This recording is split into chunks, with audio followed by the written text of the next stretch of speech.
Thanks to Ryanair. Don't get stuck under the mistletoe. Send them packing with a Ryanair gift card instead. Turning very wet, windy and even stormy tonight. Heavy thundery rain and strong and gusty southerly winds will develop with gales along some coasts. Relatively mild though, with lowest temperatures of 7 to 11 degrees. And now you're up to date on News Talk. The Newsround on Off the Ball. This is News Talk. Good evening, this is Monday's Off the Ball. You're very welcome along. We're on your radio until 10 p.m. this evening, by which stage Manchester United will have finished playing at Molineux. We'll be keeping you up to speed on everything that happens in that game between Wolves and United. The main football story tonight, though, is what Arne Slot has said over the past 10-20 minutes or so. He has faced the media at the San Siro before Liverpool play Inter Milan away tomorrow night in the UEFA Champions League. Mo Salah is not in the squad, and as I say, Slot has just faced the media. We'll play some audio from that momentarily. Also tonight we'll have Monday Night Rugby coming your way from 8 o'clock. It's going to be Jerry Thornley and Liam Toland with us for that, and Jonathan Wilson will be with us on the football show to talk more about Mo Salah. It is the football story of the moment, and also reflect on the game of the season is what Aston Villa fans are calling it from Saturday lunchtime. Our number is 0879 180 180 if you want to drop us a WhatsApp. Stephen Doyle is here. Hello, Steve-O. Good evening. And Mick McCarthy. Hello, Mick. Hey, Owen, how are you? I'm very well. Thankfully, Mo Salah has taken the attention away from Saturday lunchtime. God, by Saturday evening, my day of Jubilee was well and truly over. Why would Salah do this to you? This is your sort of mean-spirited, I would say, you know. Victory Lap Monday has been it is snatched. funny. I did watch a programme on Sunday morning where I was ready to be angry about the focus all being on Arsenal's faltering title hopes rather than the way, and then it turned out they never even talked about it at all because the Salah thing took over, and then England lost the cricket at the same time, and it just, everything just went haywire, and Arsenal Villa wasn't even a story anymore. Unbelievable. Were you watching the cricket? Bits and pieces of it, yeah. I was keeping an eye on it. It's just like, I love watching the Ashes, but it's just, you've got little nippers at home like myself, and it's just hard to get up at all hours of the morning to watch sport when you're in that situation. And I've kind of missed. I did watch a bit on Saturday morning. Yeah, but it was all foregone conclusion territory, which kind of takes away from it a little bit. What's happened? England have lost the first two Test matches. The first Test match was interesting, but it was over in 2 days, and then the second one lasted 4 days almost. But England wiped out by a far superior Australian team, and the English media are crying all kinds of disaster, and it's quite entertaining to watch. Is it all over? I have to say. No, it's 5 Test series, so they need to win to regain the Ashes. They will need to win the next 3 Test matches. Yeah, starting in Adelaide next week. They went down to Australia with massive hopes that this could be a massive opportunity for them to finally beat Australia in since the 70s. That was the last time they won the Ashes in Australia.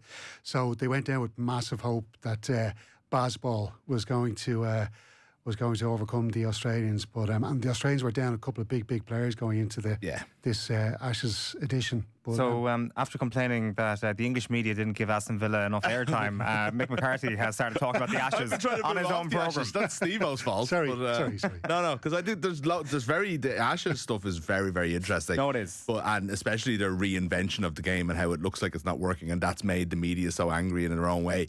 But it's probably not for right now, and neither probably is Aston Villa. We will start with Mo Salah, I think, because this is a story that's been developing in the last few minutes. Steve-O, we were all glued to the TV downstairs. What can you tell us about what Arne Slot has said? Yeah, so basically this is where we are at the moment. Mo Salah has been dropped from the Liverpool Champions League squad to face Inter. The club decided Salah would be removed from selection for a short period. The club's decision has the full backing of head coach Arne Slot, with whom Salah claimed at the weekend he has no relationship. Salah made the comments after the Premier League draw with Leeds and also accused the club of scapegoating him for poor recent results. And now he did train with the squad today and was due to have talks with the sporting director Richard Hughes and the head coach. Slot started his pre-match press conference in the last 15 minutes. Here's a selection of what he said about his initial reaction to Salah's comments at Elland Road. We've let him know that he's not travelling with us. So that was the only communication that's been there from us to him. Of course, before Saturday, the two of us have spoken a lot. Sometimes longer, sometimes shorter. And then your second question was? You feel your relationship has broken down? No, that's not the way I feel. But he has the right to feel how he feels things. I haven't felt that at all till Saturday evening for sure, because I think when I didn't play him anymore, usually players don't like the manager then that much, but he was very respectful to my staff members, to his teammates, and he trained really hard. So to an extent it was a surprise for me that when I heard after the game that he gave the comments he gave. But as I said, it's not the first and not the last time that when a player doesn't play, I'm not sure if he was emotional or not, but that he says something that something similar to what he did. But I think my reaction to that is also clear, and that's that he's not here with us tonight. We'll bring you more from Arne Slot's press conference very, very shortly. As you can imagine, it was right before we were coming on air when we had to bring that in. I can tell you that he has officially left the podium now, and Alisson is now up in Milan to speak to the media. He has been asked about Mo Salah as well in the last couple of minutes, and I'll come to those comments in just a moment. But just to give you a brief summation of some of the other things that Arne Slot said today, he was asked about the conversation between himself and Mo Salah, and in terms of informing him about his omission from the Champions League squad. He said it was a very short conversation. And then he was asked if Mo Salah's played his last game for Liverpool, and he said, I have no clue, which I think is pretty stark with regards to it being a live possibility. Because I wasn't sure. Like, Mo Salah comes out last November and says, I'm more out than in.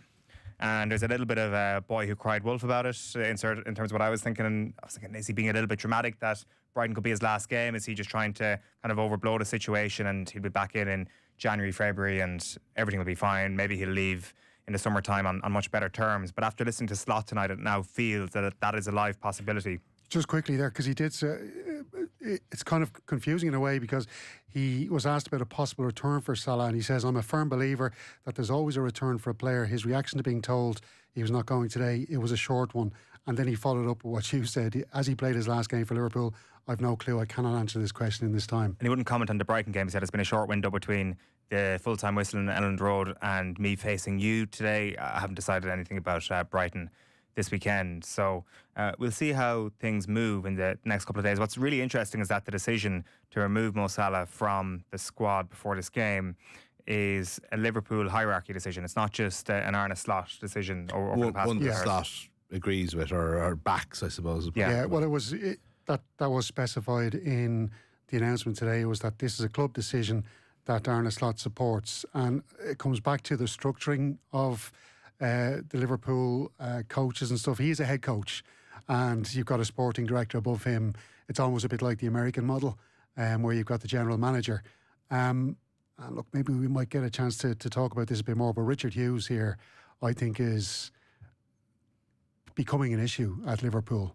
And I think... What makes you say that? Well, he was the one, his first big appointment was Arne Slot.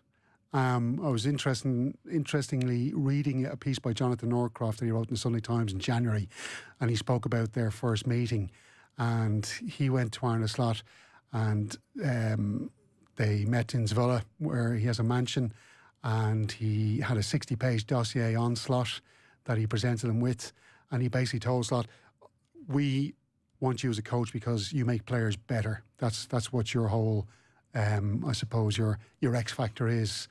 Similar maybe to Jurgen Klopp. That kind of goes against what happens then in the summer transfer window, where they go and spend £500 million on three massive players. Like, it's not like where Slot, where you had Liverpool signing players like Roberto Firmino, Sadio Mane, Gini Wijnaldum, Andy Robertson, players people are kind of going, why are they signing these players?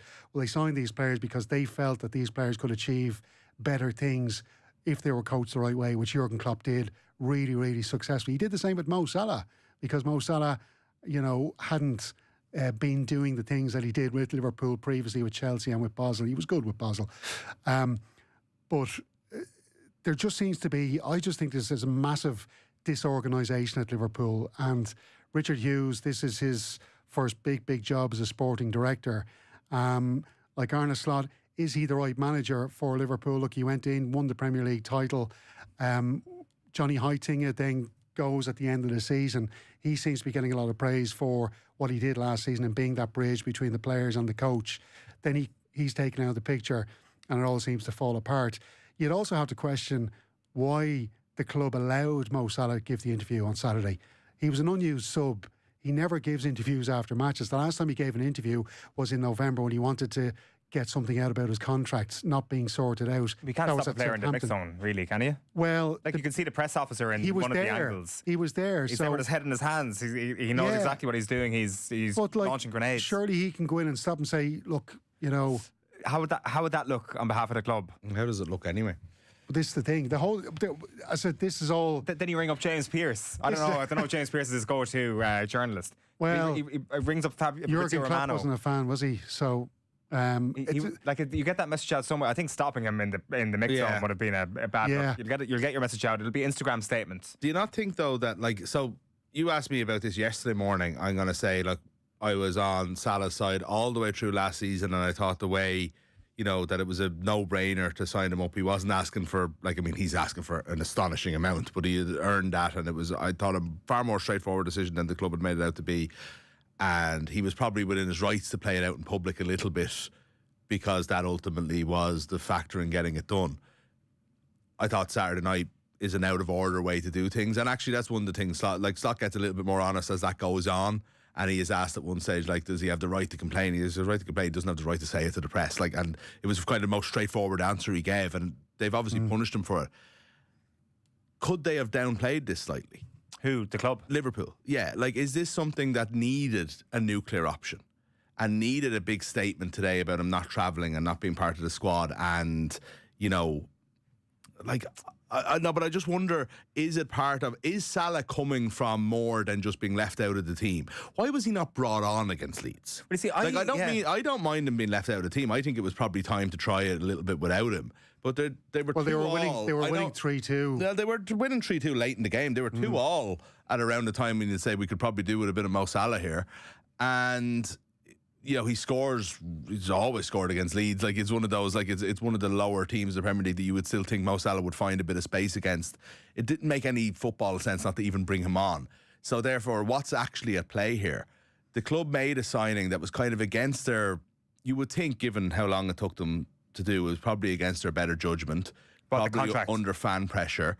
It was a contract that's 2 years of someone that they probably thought was in decline, or certainly think so this year. And how do we get out of that? And now there's a massive disciplinary issue. There's a chasm between player and club. So what do you suggest they would have done? Well, how could they have managed this better at the club? I don't know. Did we need leave them in the squad?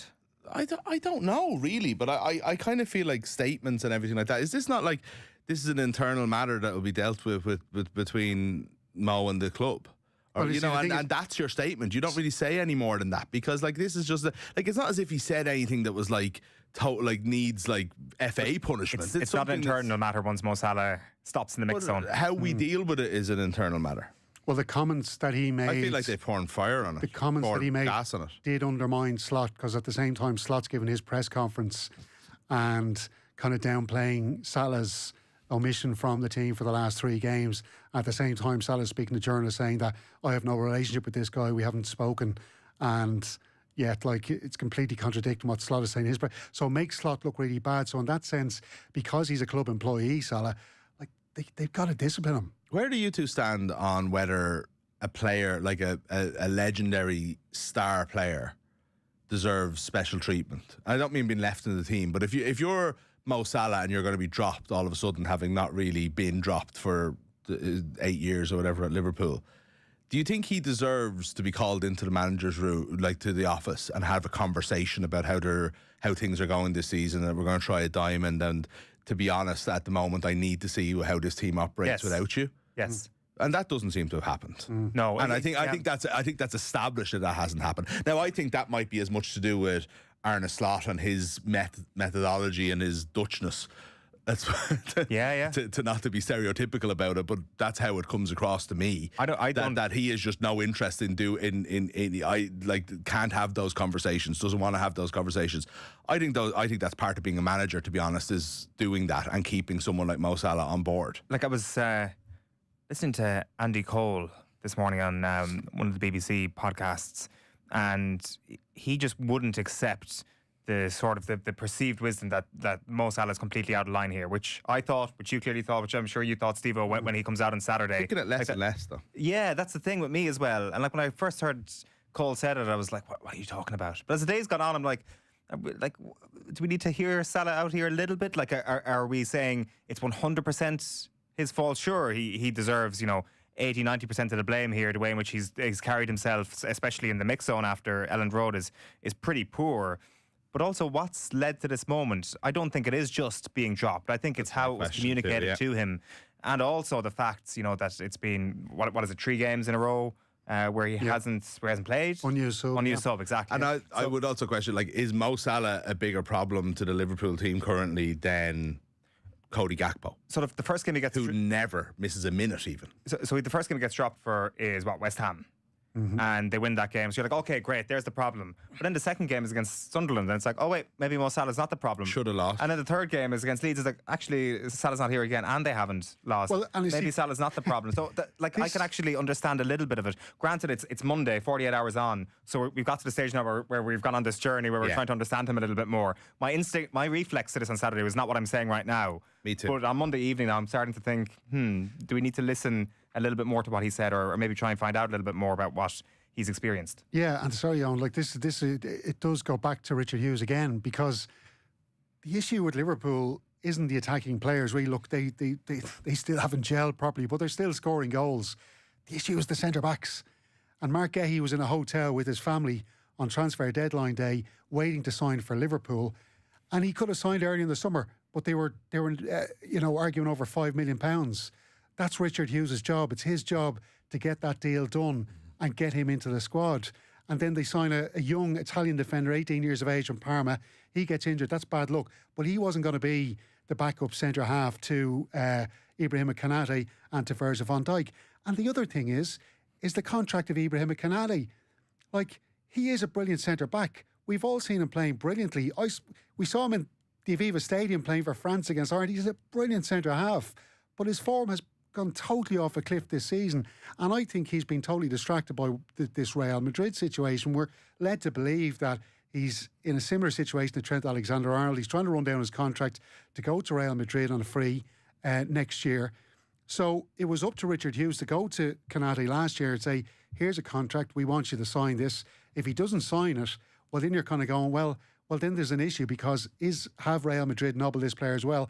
And if they can't get him to sign the contract, they have to send him out on loan, because you can't have that same situation that happened with Alexander-Arnold, that circus that we saw last season. And I said again, it goes back to Richard Hughes. These are his jobs. But do you think Liverpool have decided, right, that's it, this is an out, regardless of whether they orchestrated it in the first place? That's with dropping him. If the Saudi money doesn't come in January, which I think they're backing, what do they do? Are they going to freeze Mo Salah out for a year and a half of his contract? You're not going to get a European team picking up that kind of contract. Well, one thing that we know for sure is that Mo Salah is leaving Liverpool in the next 7 months. It has to be next summer at this stage. I should say he came off the bench against Sunderland. He did start that game on the bench, but did come off the bench on that occasion, and then unused sub against West Ham United, and then an unused sub against Leeds United as well. Should we play the rest of Slot? Actually, there is some of the second half of this. So this is part of the press conference that went out after we came on air this evening. The last few questions about Mo Salah posed to Arne Slot. Mo said that he felt he was thrown under the bus. Do you understand that frustration? Do you understand why he would say such things?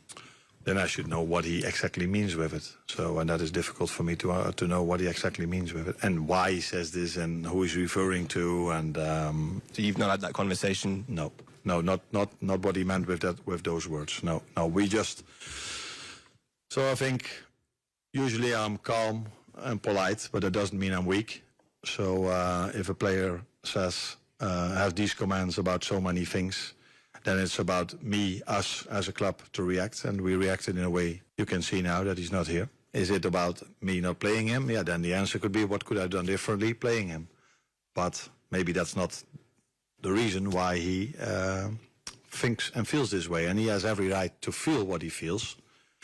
but he doesn't have the right to share it with the media.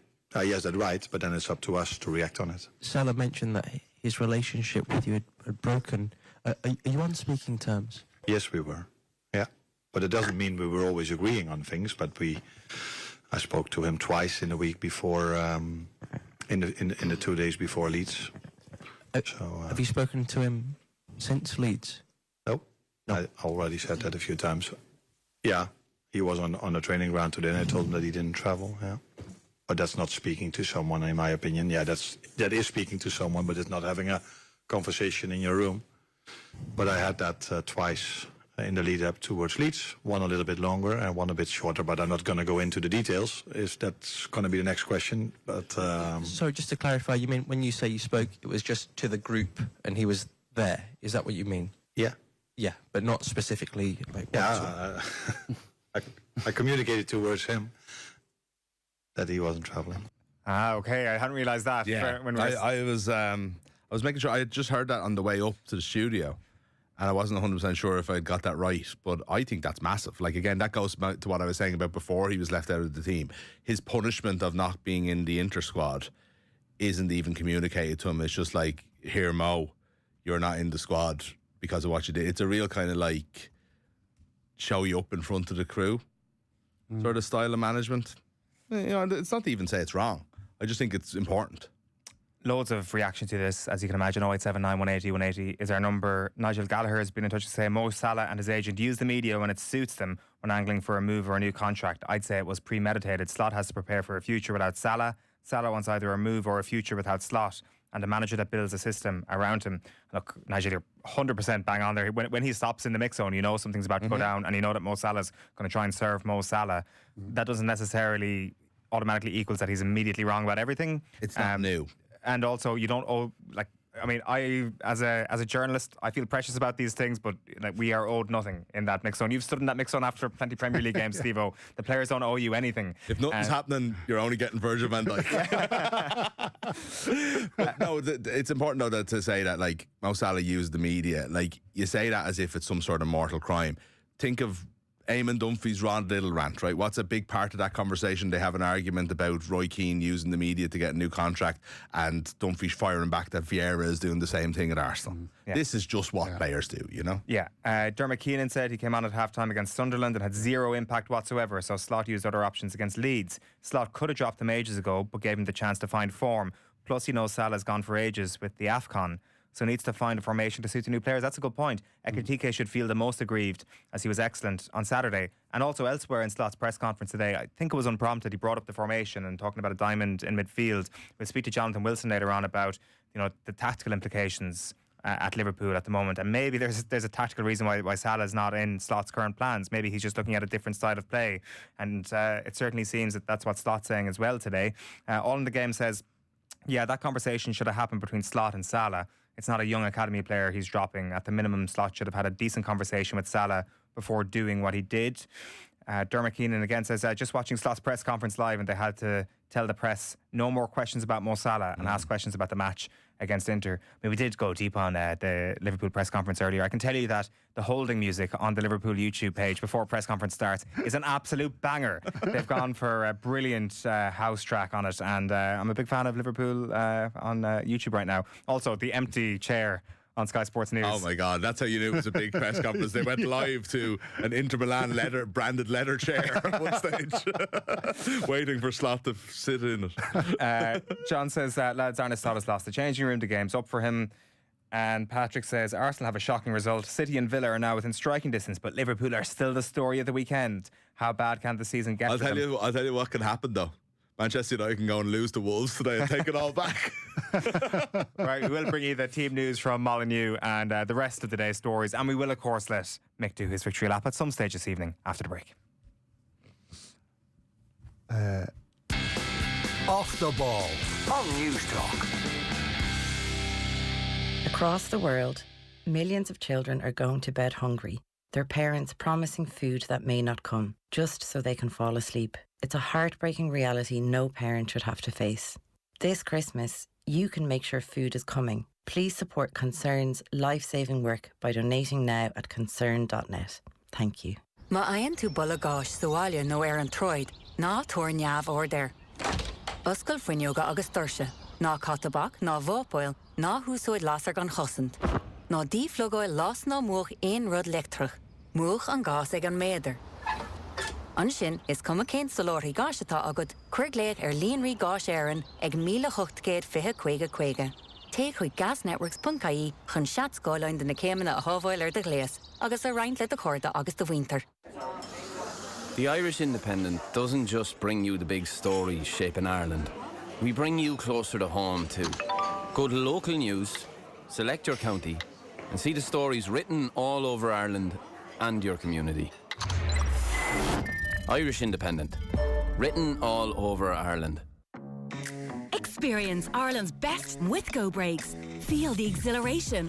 From an ocean plunge along the wild Atlantic Way to exploring a new city or hidden five-star country escape.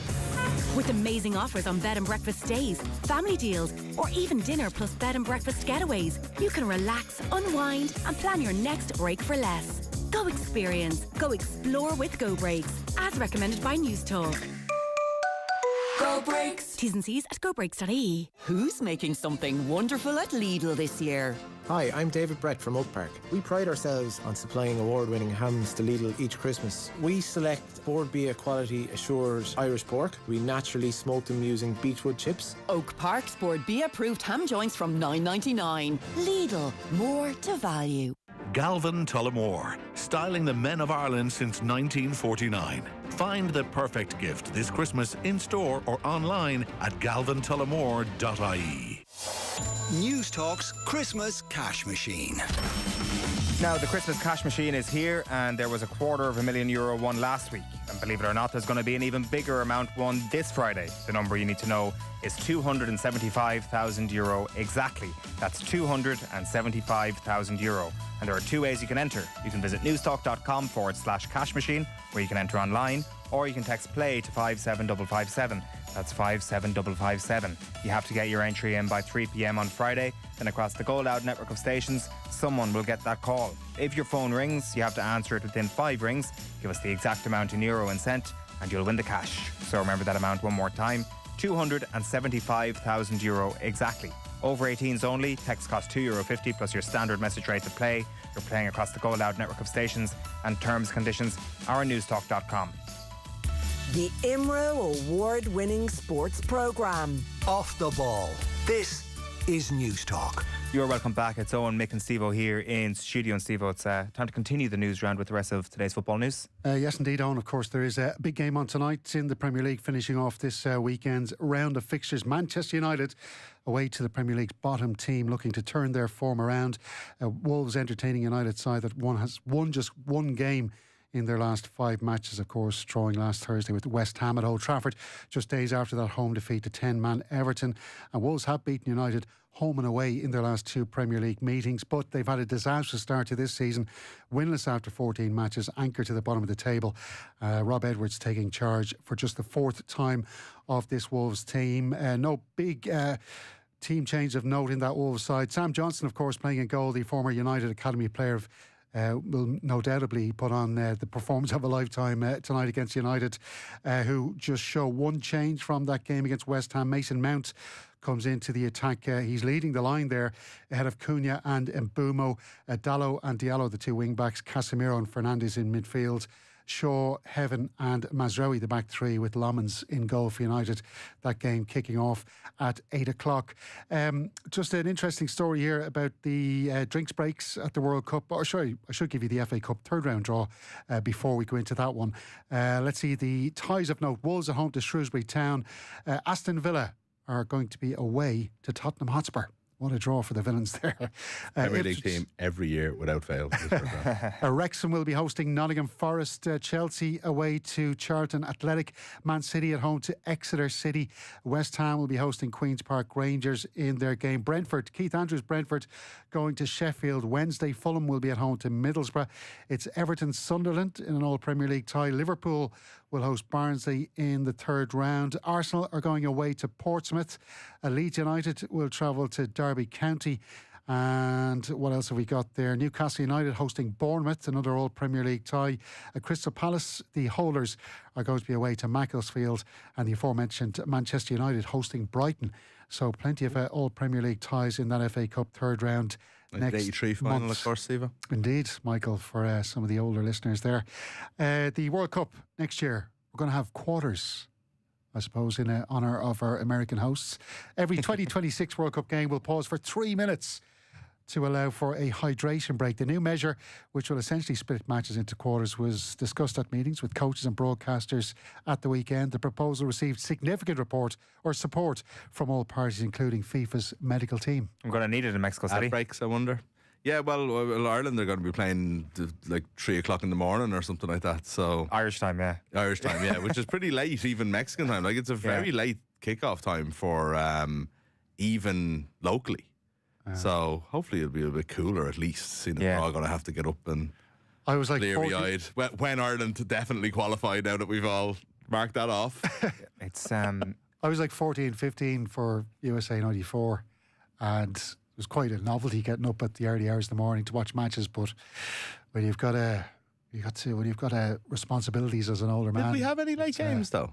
In USA 94, there was a couple of matches around 1 o'clock in the morning, I think. No Ireland. I'm not talking about the early games. No, there were some games. But there were some matches that you'd have to get up in the early hours for, I think all responsibility goes out the window if Ireland win their playoffs in March. Ah, of course, yeah. Like everything. Like it is on a giant stadium level if Ireland do qualify. That fixture against Mexico in particular. Yeah. Like Ireland versus Mexico at Azteca. Yeah, Azteca, regardless of what happens, is just unbelievable. Like absolutely unbelievable.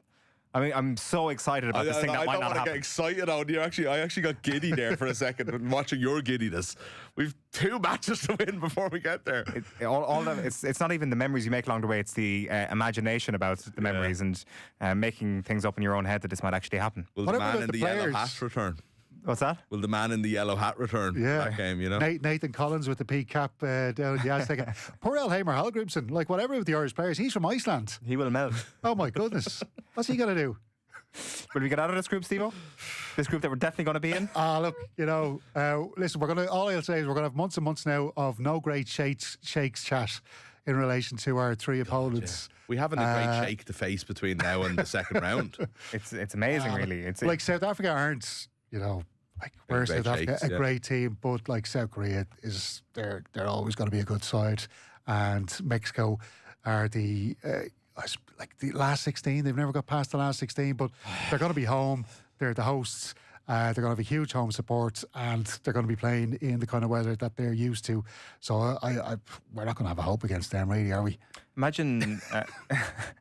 I'm like, at least we don't have the situation that Northern Ireland have, where they've got this unbelievably tough draw into the World Cup, and then they've got a much easier draw at the World Cup. So they're looking at Canada, Qatar, Switzerland, and they're like, what a draw it would be if we could only qualify for that. What a draw it is for Italy. What a draw it is for Italy. I love that every there's a revenge mission in every game. So we have like Mexico, who beat us in USA 94. And we have, South Korea, who we should have played in the quarterfinal in 2002 and definitely would have beat them. And then we have South Africa, who, Eben Etzebeth. We have a problem with in Motorsport. Steve Clark against Carlo Ancelotti.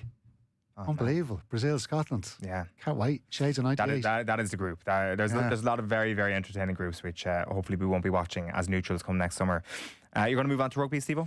Yeah, because a decision will be made on the availability of Jack O'Donoghue and Jack Crowley later this week. Munster hoping they'll be available for Saturday's Champions Cup clash against Gloucester at Páirc Uí Chaoimh. Michael Milne and Finian Wycherley are also being monitored following last Saturday's loss to Bath. Andrew Smith has made a return to training after sustaining knee and hamstring injuries against Leinster at Croke Park in October. Bath beat Munster 40 points to 14 at the weekend, and Matt Williams gave his thoughts on the game to the lads on Off the Ball Breakfast this morning. You get picked for your country when you go away from home to a hard place and you stand up and you show what you can do. You don't do it by beating the Dragons at home. That's not Test match rugby, and that's not showing you're capable of playing Test match rugby. It's going to the really hard joints and showing your character and showing you're capable of playing at the elite end. And unfortunately, Munster got shown up. And because, as Alan said, they've still got a long way to go. Now, I'm not criticising the players, because I think this Munster team has a lot of potential, and I think they can go a long way. I think they will grow. But I think that just calms everyone who's talking about it. And here's the other part.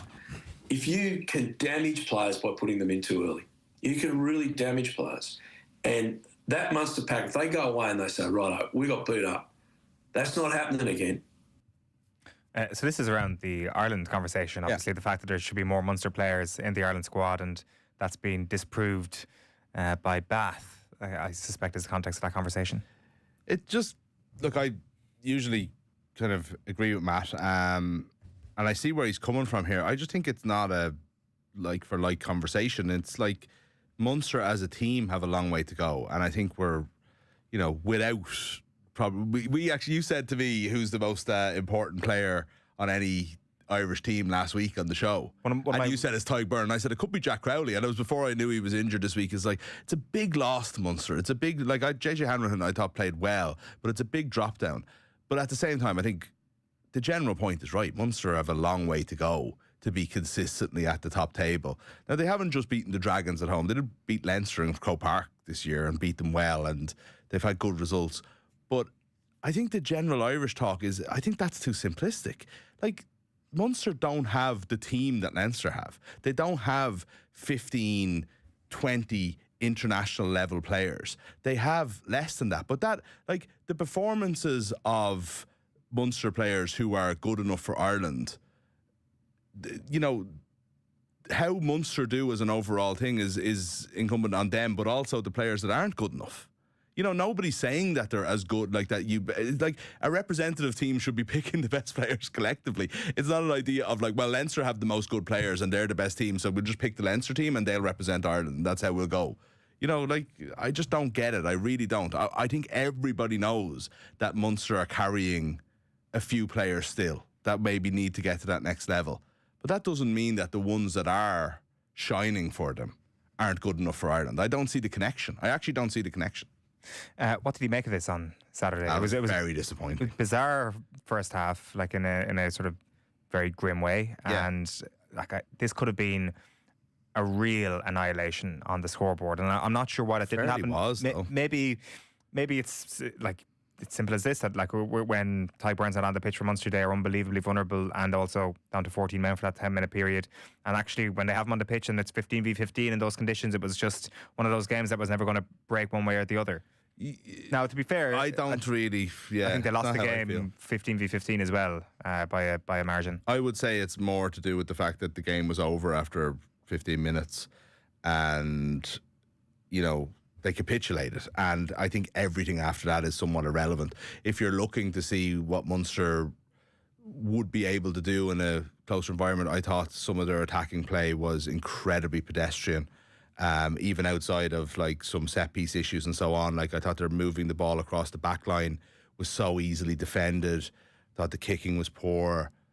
I'd just be really, really, I suppose, just sort of downhearted, because I thought they looked a mile off it. They looked a mile off it in every facet, So I know that they ultimately kind of had a close game from minutes 20 to 80, somewhat, but Bath had the game won. Their effort was done for the night at that point. I still think there's a La Rochelle-esque performance in this team at the back end of the year, but because you lost your first game, obviously the deck is stacked against you in terms of trying to get a home quarter-final at this point, or a home knockout game at this point. Yeah, I wouldn't be ruling anything out or ruling, dismissing the year. It's not one of those things if Munster go on a run now and it's you said they were way off. Just talking about what happened on Saturday night. It was very disappointing. It's early days for Clayton McMillan as well, isn't it? This is all it's developing, isn't it? It's he and his players are going to learn from defeats like this. The injury list is not helping. Feels Bath are great as well. The Bath are absolutely excellent. That's important. They could win this tournament. Potentially, probably second best half-back pairing in the competition after Toulouse, potentially. Certainly, we could maybe overreact to how brilliant they were, given Munster and their injuries and the two late pull-ups before the game as well, and also the situation in the first 9 minutes of the game. So maybe we could give them a bit too much credit, but they did look magnificent. Yeah, and they did win the Premiership, and I think every competition they were in last year, and they're dominating so far this year as well. So I think you know, maybe they let Johan van Graan go a little too soon. Where are we going next, Steve-O? Yeah, just on Leinster, James Lowe has been passed fit for their match away to Leicester on Friday.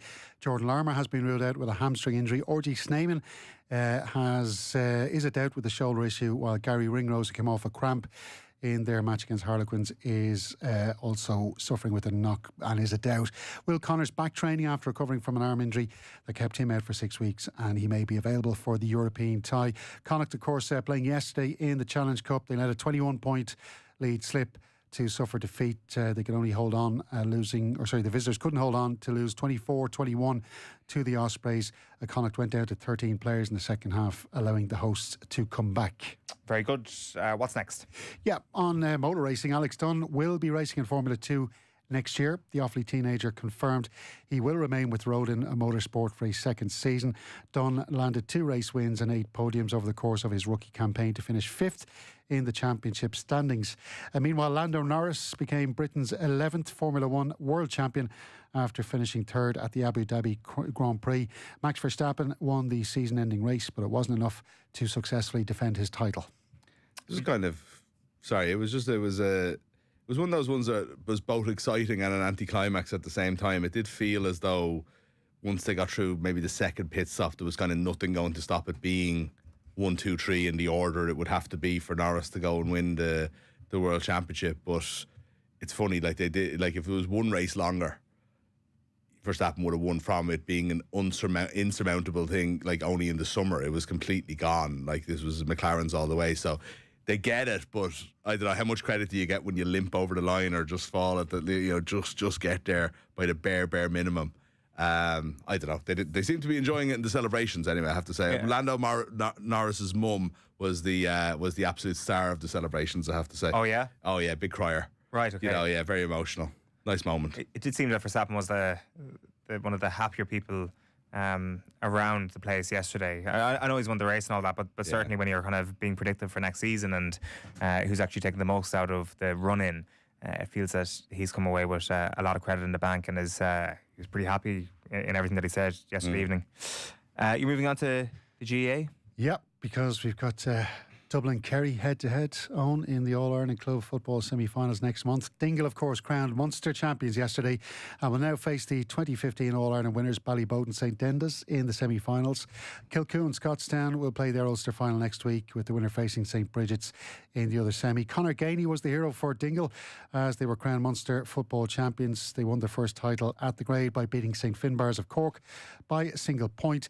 Gainey scored 4 points overall, his last gasp 2-pointer proving the difference in the end. AFL star Mark O'Connor is looking like he's going to remain in Australia. He's back there now, or returning there after their win yesterday. He spoke to our own Tommy Rooney after the famous win. I think it was just staying calm, and the leg kicked, as you say, like an iconic outside of the boot. 2-pointer that didn't go our way, but look, I suppose we have a bit more experience now from the last few years. I can't believe we're missing a slip in the cup. I'm going to let you go. You're going to go run after that, right? You're heading home, aren't you? I'm heading back to Australia. Head back. You've been home, you've done well, you've cleaned up.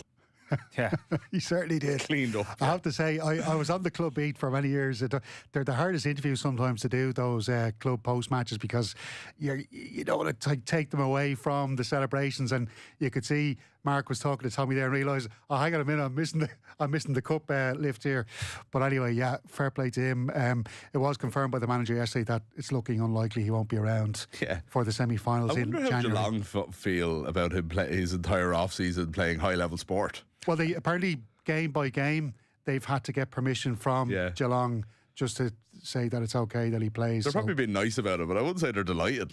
Yeah. From what I understand, maybe he's not the only person who's gone back to Australia as well. Apparently the goalkeeper for Dingle could be missing for the semi-final as well. I was surprised he played yesterday, Mark O'Connor, and I had the same thought as you. He was going up for a high ball against Brian Hayes yesterday, and I thought, this is not how you're supposed to be behaving in the off-season. It's supposed to be feet up on the beach, slowly getting yourself ready for pre-season, which begins today, apparently. Okay.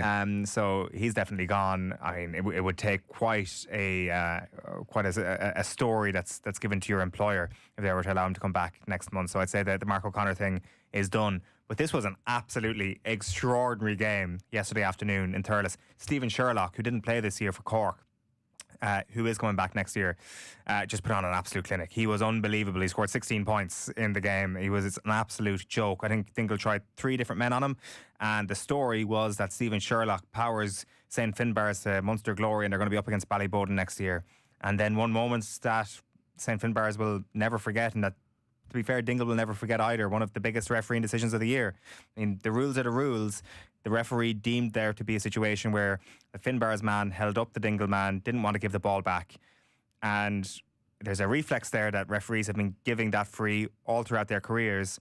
The reflex is the same. The rule is now different. It now becomes, a 50-yard, 40-yard, 50-yard free. Doesn't really matter. Comes just outside the 2-point line, and then it's up to Conor Gainey to put it over the bar to win the game for Dingle in that instance. Unbelievably dramatic.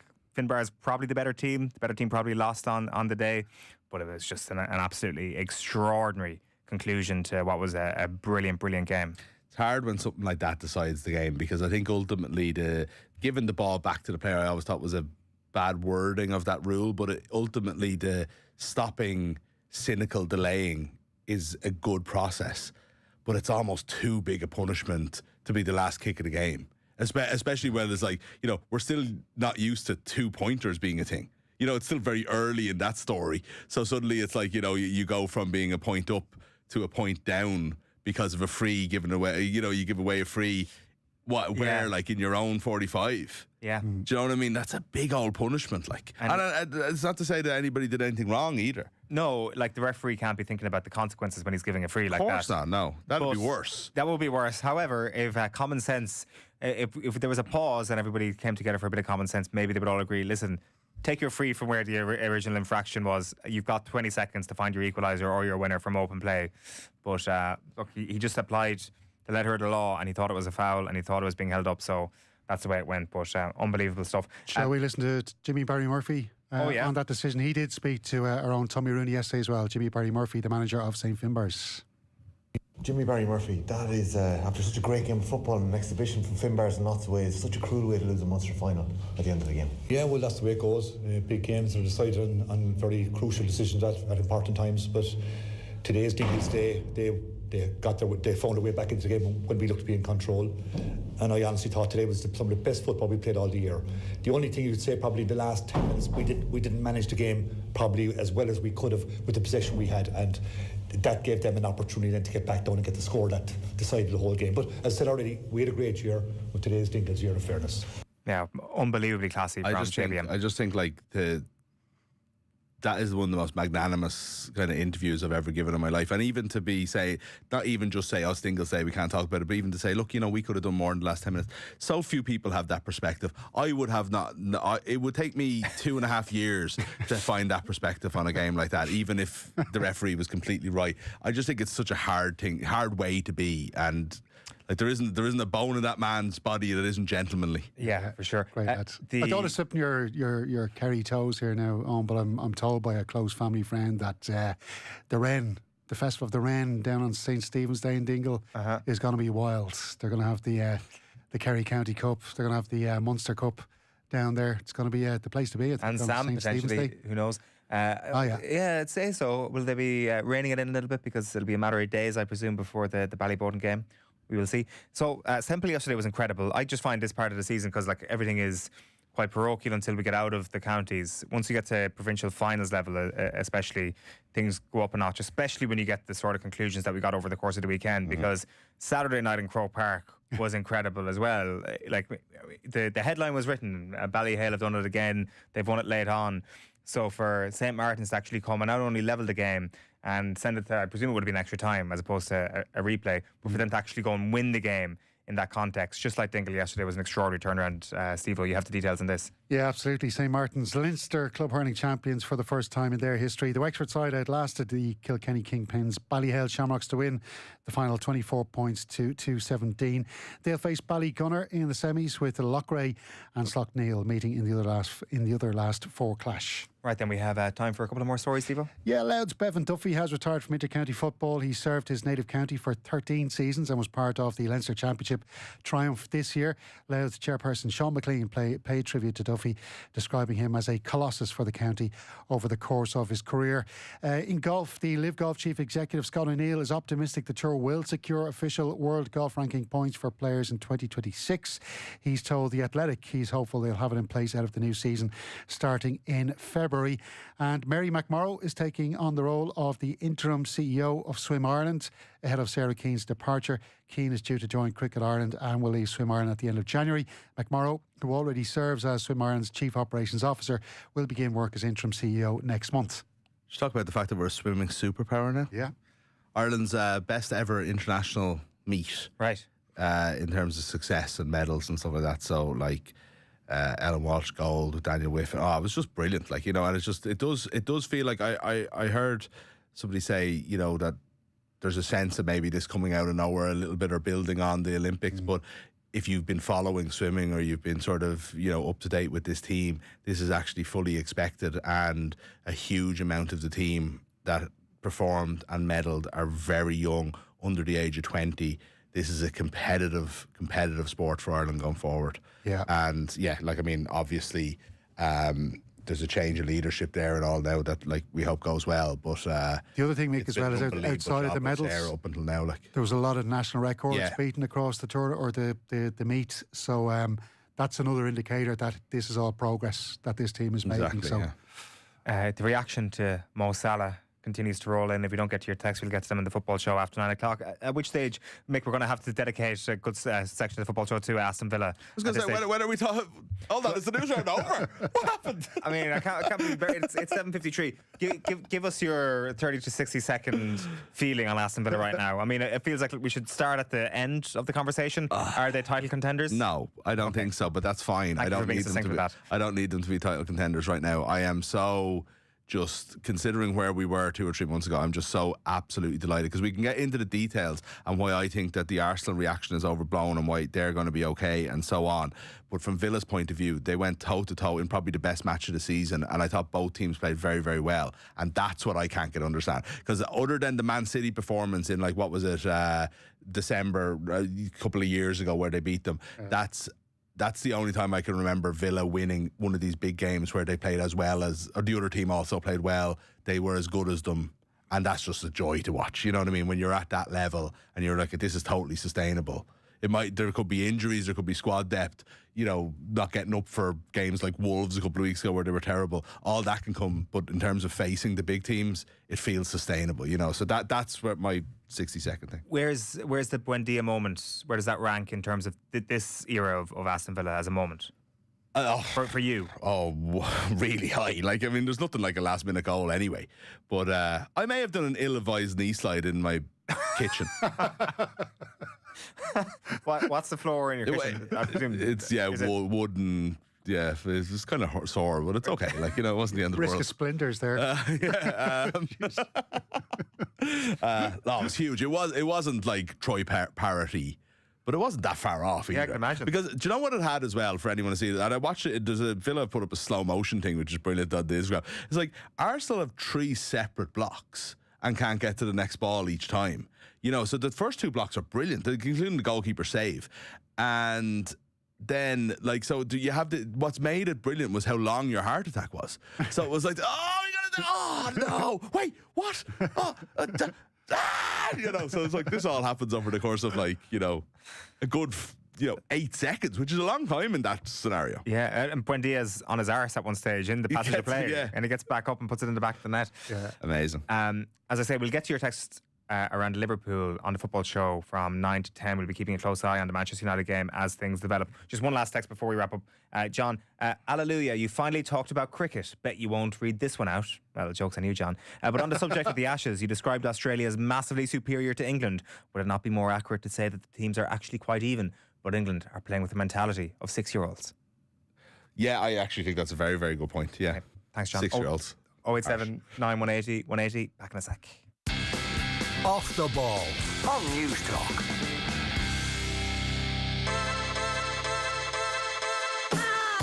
0879 180 180 is the WhatsApp number. Well, Woody just informed me that he doesn't do WhatsApp. No, I'm not a social media But person. that's not social media. And I didn't text anyone in the media or go on WhatsApp or whatever they're going.